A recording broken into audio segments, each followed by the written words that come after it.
So you've seen these bubbles, right? Like floating around like tiny rainbows, and you're like, how do they not just pop immediately? They're not just soap and water, they're a party of molecules trying to stick together and not break up. It's like a group project where everyone's trying to get along. But here's the thing, those bubbles are basically a thin film of liquid, and it's not just any liquid.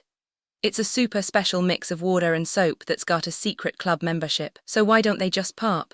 Because the soap is like the glue that holds the water together, and the water is like the glue that holds the air together.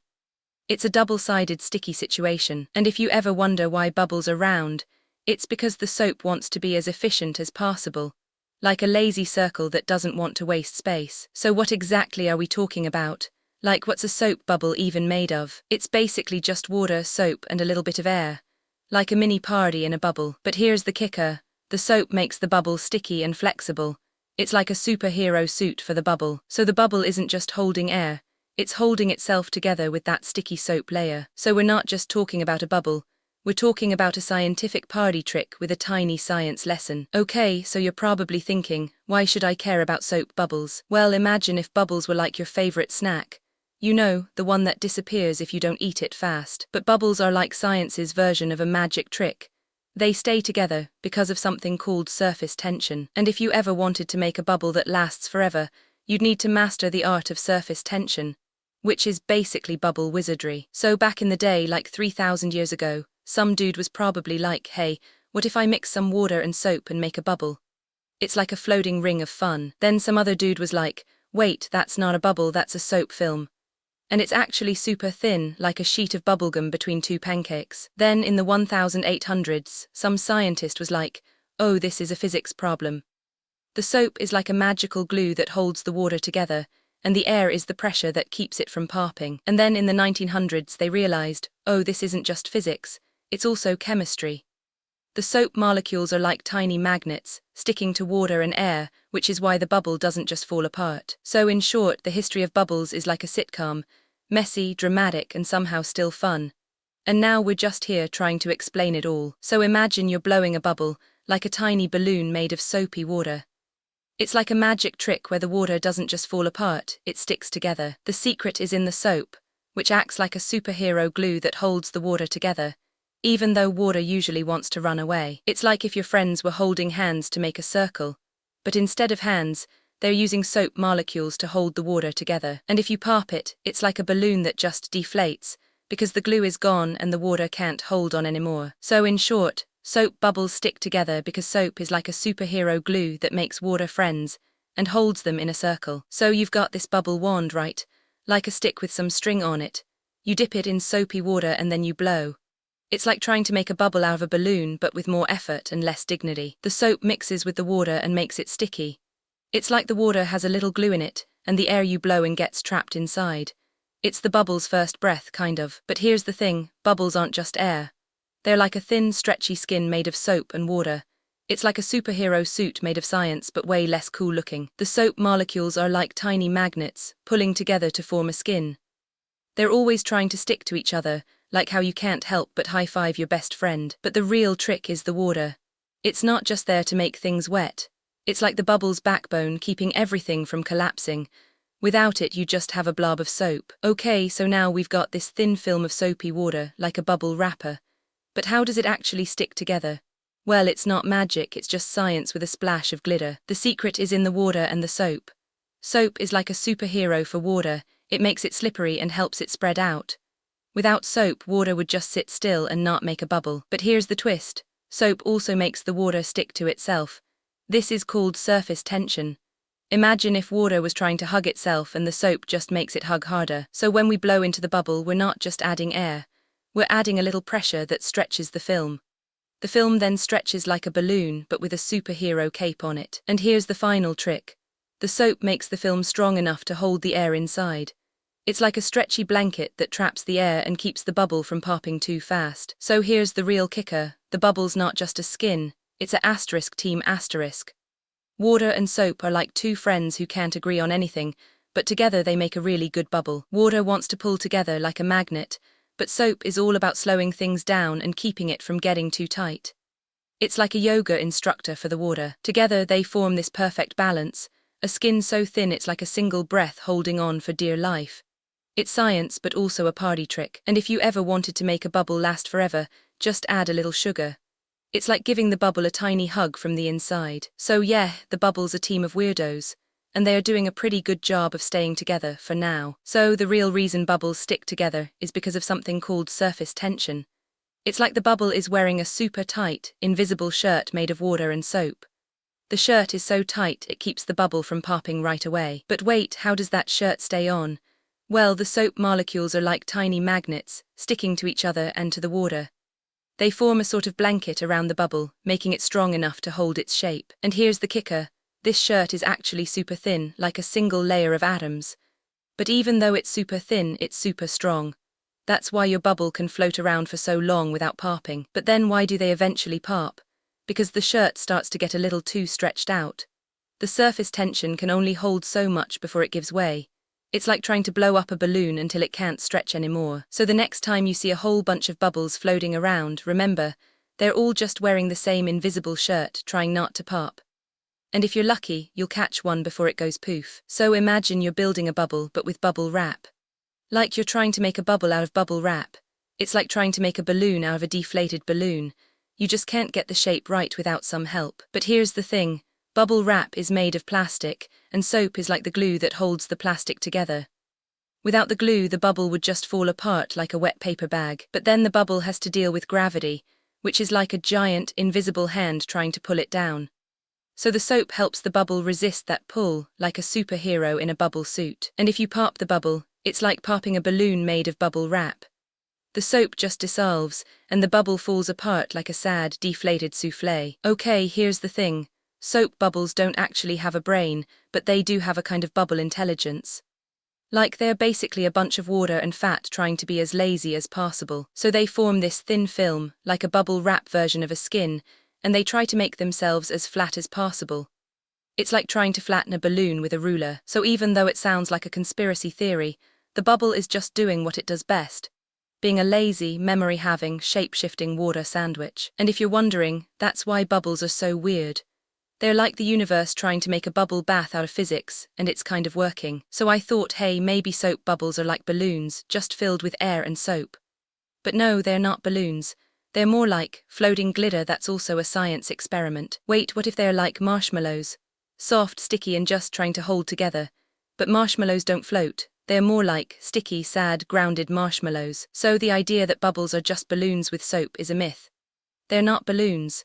They're more like a bubble bath with a tiny, invisible film trying to stay afloat. So if you ever thought soap bubbles were just balloons with a fancy coating, you're not wrong. But they're also not just balloons. They're a whole science experiment in a bubble. So here's another myth, that soap bubbles are somehow super strong.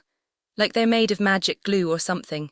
Nope, they're just paper thin, and if you breathe on them, they pop like a balloon in a hurricane. But wait, they don't pop instantly. They slowly stretch and sag, like a rubber band that's been left in the sun. It's like a spiderweb trying to hold itself together before it finally gives up. So the idea that they are super strong is just a myth. They're actually really fragile, like a glass of water that's been left out for a while. It's not magic, it's just physics with a side of glitter. So no magic glue, no super strength.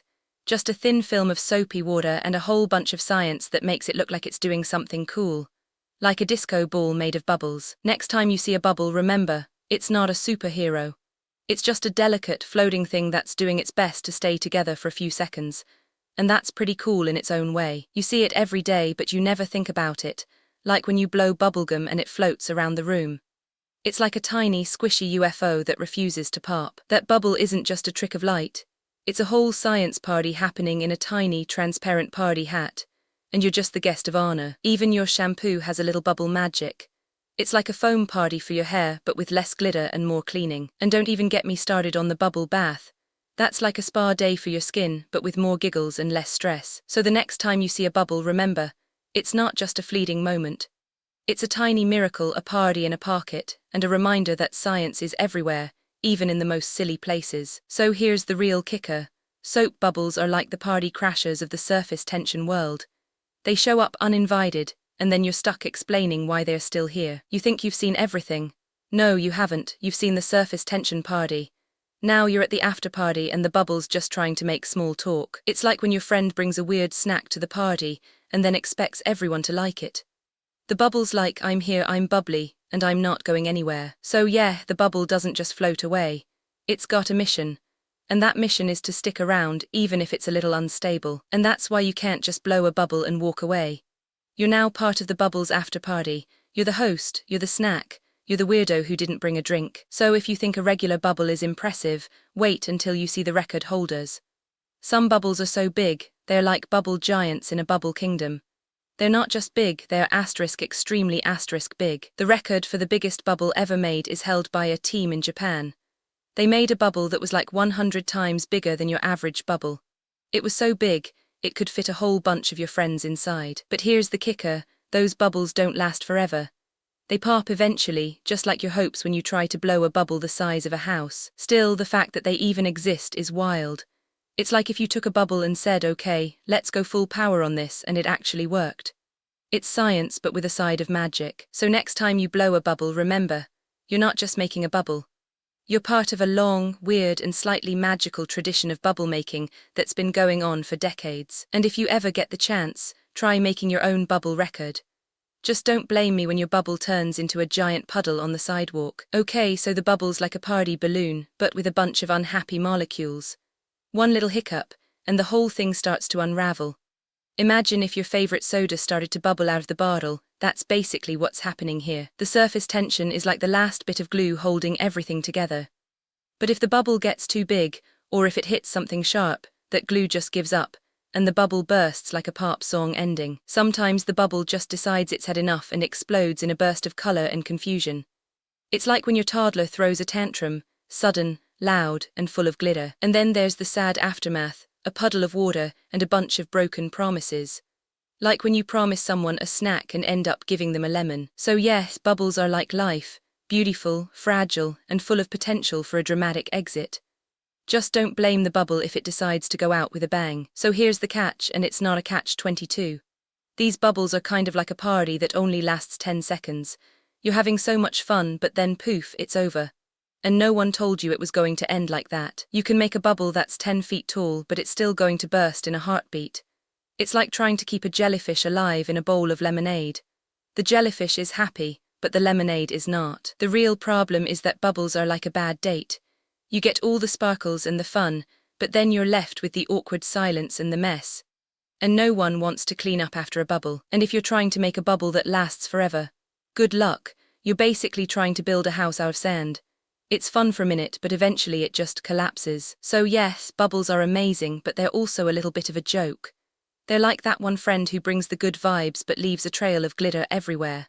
You love them, but you're never sure when they're going to disappear. So how did humans even figure out how soap bubbles stay together? Well, let's be real, it's not like they just watched a bubble and said, oh, I get it. They had to do some actual thinking. They started by asking, why do bubbles stay round? And then realized, oh, maybe it's about pressure and surfaces. Like, why do they pop if you prick them? That's physics, baby. Scientists used microscopes and math to look at bubbles up close, like peering into a tiny universe. They found that the soap film is like a thin, stretchy membrane holding everything in. They even did experiments with different soaps, water and air pressure, like trying to make the perfect bubble. It's basically a science fair for bubbles, but with fewer glitter and more math. Eventually, they realized that bubbles are like tiny, squishy balloons, and that their shape is the most efficient way to hold air without bursting. It's like a bubble's version of a superhero suit. So while we might not have figured out the universe, we did crack the code on soap bubbles. And honestly, that's enough for me. I'm going to go make another one. So what if the bubble is shaped like a pyramid? Like not round but pointy.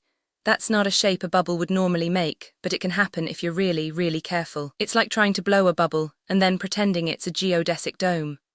The surface tension still holds it together, but it's basically a bubble that's been told it's a pyramid. So if you're ever at a party and someone tries to blow a pyramid bubble, you can say that's not just a bubble, that's a geometric conspiracy. And if you ever see a pyramid bubble in real life, you're either seeing a genius or a very confused soap. So what if we tried to make a bubble that never pops? Like a bubble that lasts forever. Maybe we could use some kind of super glue or something. But wait, that's not how bubbles work. They're made of water and soap, not plastic or metal, so if you tried to glue them together, they'd just stick like two wet sponges. Kinda like trying to glue two puddles together. It's not gonna work. But what if we use something stronger than water? Like, what if we made a bubble out of a solid material? Like a bubble made of glass, that would be cool, but it would also be super heavy and breakable, like a glass bubble. Imagine trying to blow a bubble with a glass straw. You just end up with a glass bubble that's way too hard to pop. But it's also not really a bubble anymore, it's just a glass sphere. Wait, but what if we made a bubble that's not just on the outside? What if we made a bubble that has layers? Like a bubble with a skin, then another skin inside. That would be like a bubble within a bubble. It's kind of like a double-walled bubble, but then you'd have to make sure the layers don't just collapse on each other. It's like trying to make a bubble that's also a balloon. It's complicated, but maybe possible. But here's the thing, even if we could make a bubble that never pops, it would still be a bubble, and bubbles are temporary by design. They are made to pop, so if you tried to make one that doesn't pop, you'd just be fighting the natural order of bubbles. Like trying to make a rainbow that doesn't fade. It's not gonna happen, unless you're using some kind of magic. So in conclusion, if you want to make a bubble that lasts forever, you're gonna have to find a way to break the rules of physics. And that's not really a bubble anymore. It's just a science experiment that ended in a mess. But hey, that's part of the fun. Bubbles are meant to pop, and that's what makes them special. So enjoy your bubble and hope it lasts a little longer than a minute.